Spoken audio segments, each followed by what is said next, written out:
Hello, YouTube. This is Captain Omni, and this is, as you can tell by the title, another fanfiction idea, but this one is a little bit different. This one is a part one in a three-part series I'm doing called Elseworlds Trinity, where basically the whole idea is to take the Trinity of Superman, Batman, and Wonder Woman and put them in different context using things that have been kind of part of their mythos, like a certain part of their mythos and extrapolating that to be basically what they're about. How do I mean by that? Well, as you can tell by the tell right here, this is going to be Batman Holy Night, and this is essentially a alternate take on Batman, as you can tell. And well, let me just get right into it. Basically, the whole idea is, what if the Order of Saint Dumas actually wasn't evil? Like, basically, the whole idea here is the Order of Saint Dumas was started by, a Father Dumas, who was part of Gotham's initial colonial roots, and he ended up defending Gotham, early, colonial folktown Gotham, from bandits by using, by collecting bats, making bat nests and unleashing them on bandit hordes at night. He became folkloric, known as the Batman. That's how he became a saint. His patron, in fact, his symbol as a patron saint is the bat, which is kind of like where the idea of Batman started here. And so we cut to modern day, and Gotham has basically gone so far downhill that the Order of Saint Dumas, which has always secretly protected Gotham, realizes it is now time for a new Batman. There hasn't been a Batman, in a sense, since of Father Dumas. So basically, what they do is they have trained Jean-Paul Valley to be the Batman, so basically, what we have here is a very holy night, a nightly Batman. This is taking the idea of Batman being associated with knights and adding the holy, basically Paladin Batman almost. So yeah, what would follow is Jean-Paul essentially, because of this, Bruce Wayne is actually presumed dead along with his parents. Bruce is presumed dead. Bruce's body is never found. His parents' bodies, the Waynes, ended up, being killed, of course, but Bruce was never found. That's a bit of a mystery going forward. Jean-Paul, in the costume you see here, the Saint Batman costume, which, to be fair, I just love. I know it's from the dark, multiverse, but I just love the costume. I think it looks good for, a nightly Batman. It's nightly, it's scary a little bit, which kind of fits Batman. A nightly Batman, that is. Basically how he would operate is, is more willing to kill, but at the same time, it's absolute last resort.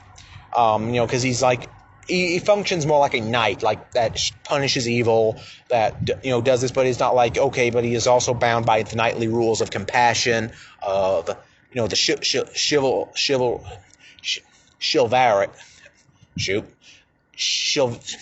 the rules of chivalry. Yeah, brain does not want to work. The chivalric code, that was it. Yeah.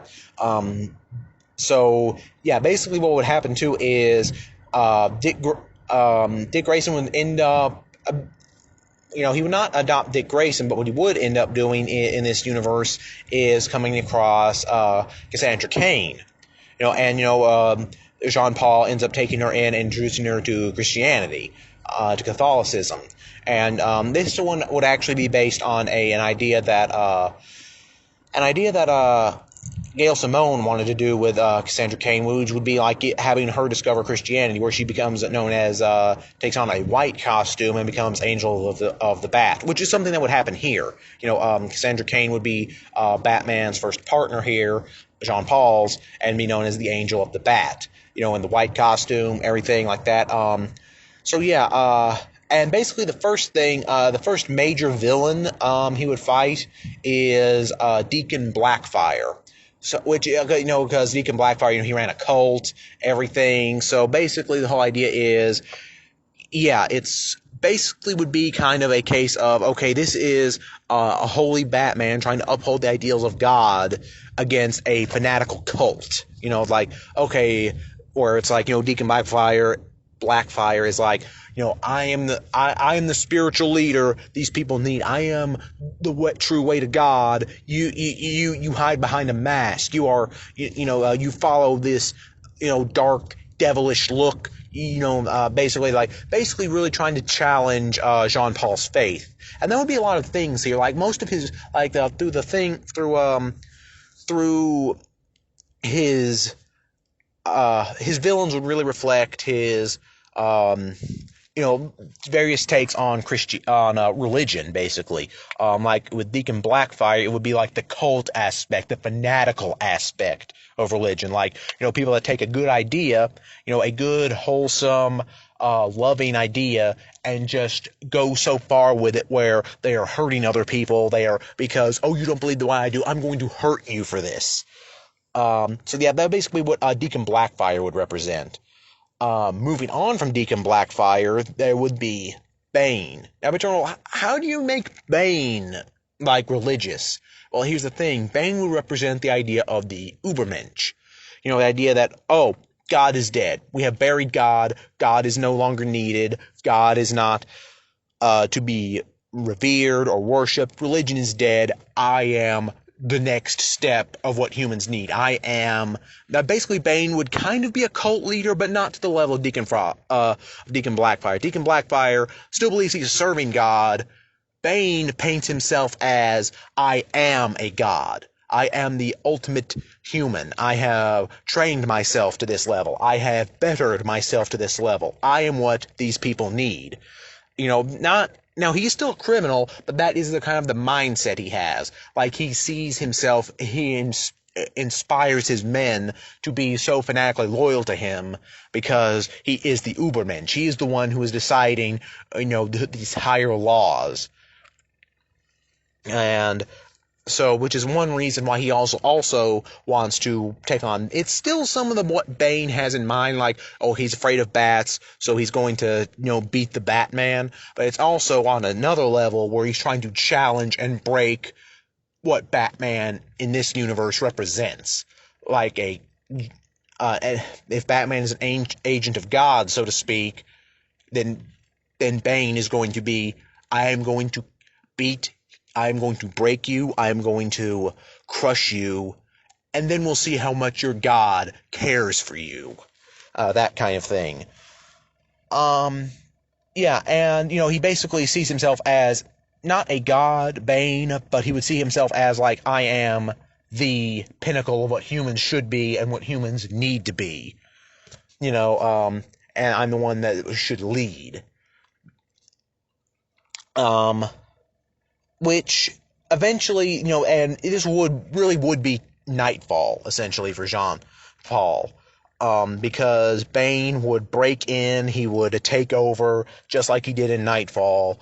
And this would be a Nightfall, because this is the event that really would shake Jean Paul's faith, because Bane has what's left of the Order of Saint Dumas killed. He essentially puts Cassandra, like, he has all of his men, like, essentially, like, because Cass is good, she is insanely good, but basically he just has all of his men overwhelm her to the point she is put in she is put in ICU.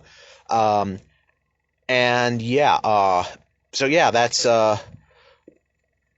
is what Jean Paul has to deal with, and this is where he drops the Holy Knight armor, so to speak, the Saint Batman costume as you see here, and he would go for, like, the Azrael bat symbol, like the classic bat Asbat's armor, which, drops the Holy Knight colors and just goes for that for a bit. He's still Batman, but he's like, no, my faith is, his faith is not broken, but it is weakened a lot. Like, why did God let this happen? And finally, we have Ra's al but basically the thing that gets him to come back, it would be Ra's al Ghul. Now, I bet you're wondering, okay, how am I doing Ra's al Ghul? Well, notice, I've done with the cult, with Deacon Blackfire's cult, I've done fanaticism, believing someone is a prophet of God and, like, doing whatever they say because, they're that fanatic. I've done the whole idea of the Ubermensch, which is meant to replace God. And now finally, the thing that would really make Jean Paul, like, come back to being, the knightly Batman, the Holy Knight Batman, the Holy Knight, would be Ra's al Ghul, who here believes himself to be a god. Like, due to the Lazarus Pit and his immortal, and the fact he is essentially immortal, he has followers. He believes himself to be a god because he is immortal. He has gone that insane. He believes himself to be immortal. He believes himself to be immortal. He is which he kind of is, but at the same time, like, he believes himself to be God. He believes himself to be the replacement for God. He believes himself to be a god on Earth.